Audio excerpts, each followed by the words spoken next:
9월 25일 금요일 새벽기도회를 시작하겠습니다. 찬송 585장입니다. 585장. 내 주는 강한 성이요 내 주는 강한 성이요 방패와 병기 되시니 큰 환난에서 우리를 구하여 내시리로다. 옛 원수 마귀는 이때도 힘을 써 모략과 권세로 무기를 삼으니 천하에 누가 당하랴. 이 땅에 마귀들 끌어 우리를 삼키려 하니 겁내지 말고 섞어라. 진리로 이기리로다. 친척과 재물과 명예와 생명을 다 빼앗긴데도 진리는 살아서 그 나라 영원하리라. 아멘.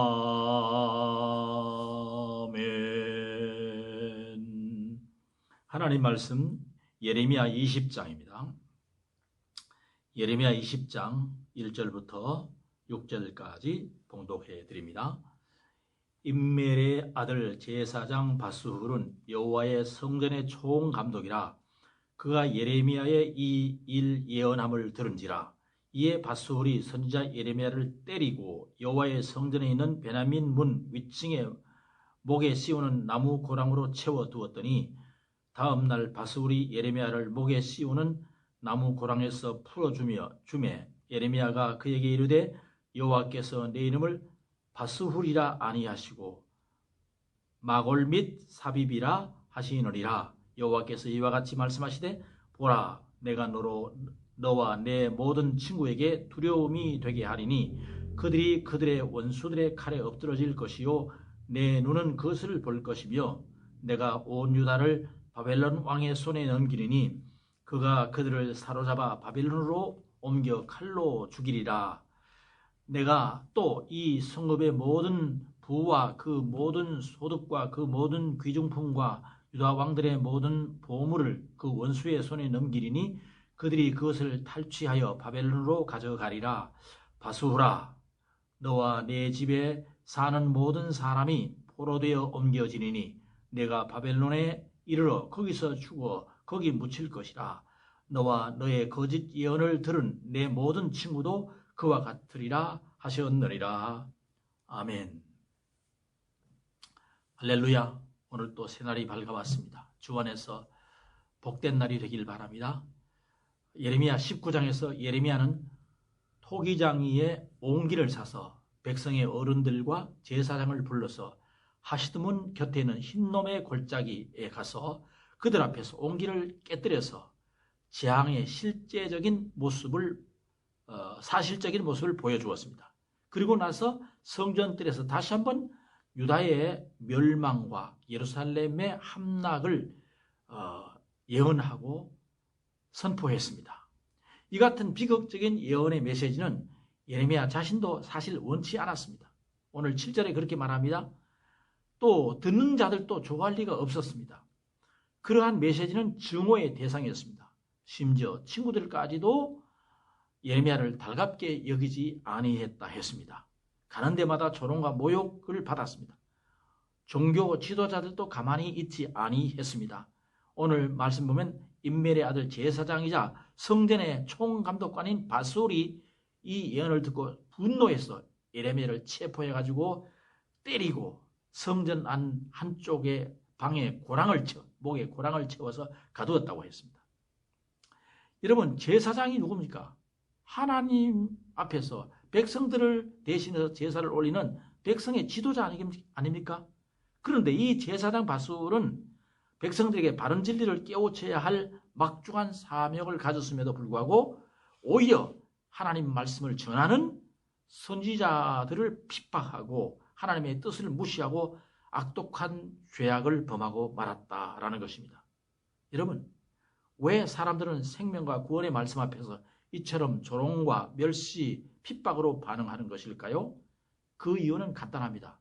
종교를 자기 이익의 도구로 삼으려고 하는 사람이기 때문에 그렇습니다. 이는 자신들의 행위가 악하기 때문에 또 그렇습니다. 그래서 좋지 않은 말을 듣기 싫어하는 것입니다. 심판 안 좋아합니다.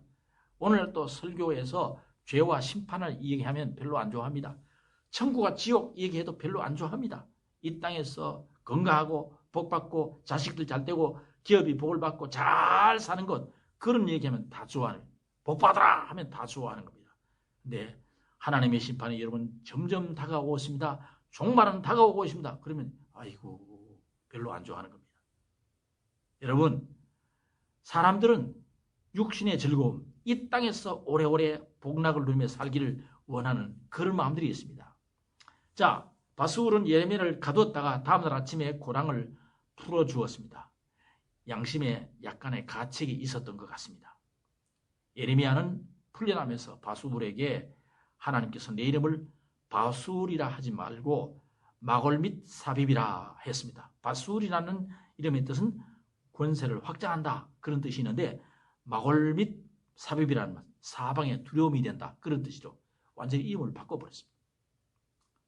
바술은 제사장이면서 거짓 예언을 하는 사람입니다. 예루살렘이 멸망하지 않는다, 성전도 든든하다, 그런 얘기를 했던 사람입니다. 그리고 하나님의 진리의 말씀을 거부하고 참 선지자를 핍박하는 데 앞장선 인물입니다. 바술의 거짓 예언을 듣고 백성들은 그를 따르고 하나님 앞에 돌아오지 않았습니다. 멸망의 길로 그냥 계속 가게 됩니다. 그를 따르던 자들과 바술과 그의 가족은 물론 거짓 예언을 한 그의 모든 친구들도 바벨론으로 다 잡혀가고 그곳에서 죽게 될 것이라고 예레미야 선지자가 예언합니다. 거짓 예언을 하는 이런 선지자는 하나님의 심판을 결국은 받게 되고 그를 따르던 많은 사람들도 결국은 다 하나님의 심판 앞에 자유로울 수가 없다는 것입니다. 여러분, 하나님께서 지옥을 만드셨는데 하나님께서 이 지옥을 만드신 것은 악한 마귀 사탄을 가두려고 가두었습니다. 그런데 사람들이 어리석어가지고 마귀의 달콤한 그런 감언 이설에 넘어가서 끌려가는 거예요. 그래서 그 마귀에 끌려가면 어디로 갑니까? 지옥으로 가는 겁니다. 여러분, 달콤한 말 한마디 결코 좋지 않습니다. 여러분, 마치 그것은 파리떼가 말이죠. 꿀 묻은 그 양은 냄비에 꿀 빨아먹고 있는 것 같습니다. 그런데 거기에 냄비에 말이죠, 파리들이 저기 달려들어 있으면 그 사람을 어떻게 하겠습니까? 에라이 이놈들 하고 그냥 확 엎어버릴 겁니다. 금방 죽을 줄도 모르고 달콤한 꿀에 젖어 있으면 안 되는 것입니다. 오늘 우리도 마찬가지입니다. 달콤한 말, 달콤한 꿀에, 달콤한 이 세상에 젖어 있으면 하나님의 심판을 면치 못할 것입니다. 여러분, 그러므로 오늘날 또 거짓 선지자들이 많습니다. 완전 이단의 앞잡이도 많지만 종교를 자신의 이익의 도구로 이용하는 거짓 목자들도 있다는 것입니다. 그러므로 말세에 우리는 좋은 교회를 만나는 것 복입니다. 참 목자를 만나는 것도 복 중에 복이라고 믿습니다. 자, 그러면 그것을 어떻게 구별할까요? 예수님께서는 한마디로 말씀하셨습니다. 그 나무의 열매를 보아서 안다 말씀하셨습니다. 가시나무에 포도나무가 열릴 수 없습니다. 가시나무에 사과가 열릴 수 없다, 그런 얘기죠. 예레미야는 유다 백성의 죄를 지적하고 하나님의 말씀을 전했지만은 종일토록 조롱과 치욕과 모욕을 당하고 했습니다. 그래서 모두 싫어했습니다. 심지어는 그를 죽이려고까지 했습니다. 예레미야는 절망에 빠졌습니다. 그래서 오늘 말씀 9절에 보면 다시는 하나님 말씀을 전하지 않겠다 결심도 했습니다. 9절 말씀 내가 읽을게요. 내가 다시는 여호와를 선포하지 아니하며 그의 이름으로 말하지 아니하리라 하면 말씀을 전하지 않겠다고 그랬습니다. 그런데 어떻습니까? 그렇게 결심했더니 나의 마음이 불붙는 것 같아서 골수에 사무쳐서 답답해서 견딜 수 없어 또 하나님 말씀을 전하게 되었다 하는 것입니다.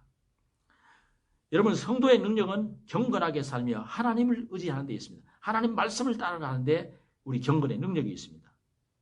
시편 57편 1절에 보면 하나님이여 나를 긍휼히 여기시고 나를 긍휼히 여기소서 내 영혼이 주께로 피하되 주의 날개 그늘 아래서 이 재앙이 지나가기까지 피하리이다 했습니다. 오늘날 믿음의 사람들은 역시 예레미야처럼 동일한 길로 나가야 될 것입니다. 악의 세력은 언제든 하나님의 백성들을 넘어뜨리는 틈을 찾고 있는 것입니다. 베드로전서 5장 8절에 건신하라 깨어라 너희 대적마귀가 우는 사자같이 두루다니며 삼킬 자를 찾는다 그랬습니다. 그러나 하나님의 동행하심에 대한 믿음을 우리는 가져야 됩니다. 모든 어려움, 그로 인한 갈등과 범민까지도 우리는 극복하고 하나님이 우리를 도와주실 것입니다. 하나님이 의로운 길로 인도하실 것입니다. 그래서 예레미야는 11절 이하에 보면은 여러 가지 박해도 있고 극도의 좌절 가운데 있을 때에도 하나님을 찬양하는 고백을 합니다. 11절에 보면 하나님은 용사 같은 분이라 했습니다. 그래서 박해하는 자들을 능히 이기시는 분이고 박해하는 자들보다 능히 지혜로운 분이시다 고백합니다. 12절에 보면 악한 자들로부터 의로운 자를 구원해 주실 분이라고 했습니다. 그러므로 하나님은 폐부와 심장을 보시는 분이다. 여기 폐부는 레부라는 말인데 생각과 의지를 담은 공간을 말합니다. 그러니까 우리의 생각과 의지를 살피는 분으로서 예레미야 자신의 사정을 다 아시고 그들 가운데서 악한 사람들 가운데서 구해 주실 것이라 이렇게 믿었다는 것입니다. 하나님의 소명을 받아서 하나님의 일을 하려고 할 때에 오늘날도 마찬가지로 고난이 따라옵니다. 그럴 때 자신의 모습을 한탄하며 실족할 수 있습니다. 하지만 우리는 예레미야처럼 하나님이 어떤 분인지 생각하고 하나님을 의지하고 하나님의 전능하심을 의지하고 핍박자에서도 우리를 지켜주실 것을 기억하고 믿음을 가지고 일어서야 될 것입니다. 세상에 힘있고 악한 자들보다도 하나님은 더욱 능력이 있으신 분이고 지혜가 있는 것을 우리 믿어야 합니다. 하나님은 우리의 바른 심정을 알아주시고 그는 의로우셔서 반드시 우리를 붙잡아 주실 것입니다. 그분이 바로 우리 하나님이십니다. 기도합시다. 하나님 아버지 감사합니다. 오늘 또 우리와 함께 하시는 하나님, 전능하신 하나님, 악한 자들과 힘 있는 자들을 꺾으시고 그들을 능히 이기시는 전능하신 하나님, 지혜로우신 하나님을 의지하고 나가는 저희들이 되게 하옵소서. 우리가 세상에 살면서 참 선자를 구별하고 참 진리를 바로 찾아갈 수 있게 하시고 또 하나님 말씀을 따라서 살아가는 저희들이 되게 하여 주시옵소서. 믿음의 길에 온전히 서서 살아가게 하옵소서. 하나님 말씀을 온전히 붙들고 살아가게 하옵소서. 하나님의 세상과 하나님 말씀 앞에서 우리는 기울어지지 않게 하옵소서. 세상으로 기울어지지 않게 하시고 세상의 달콤한 꿀에 빠지지 않게 하여 주시기를 원합니다.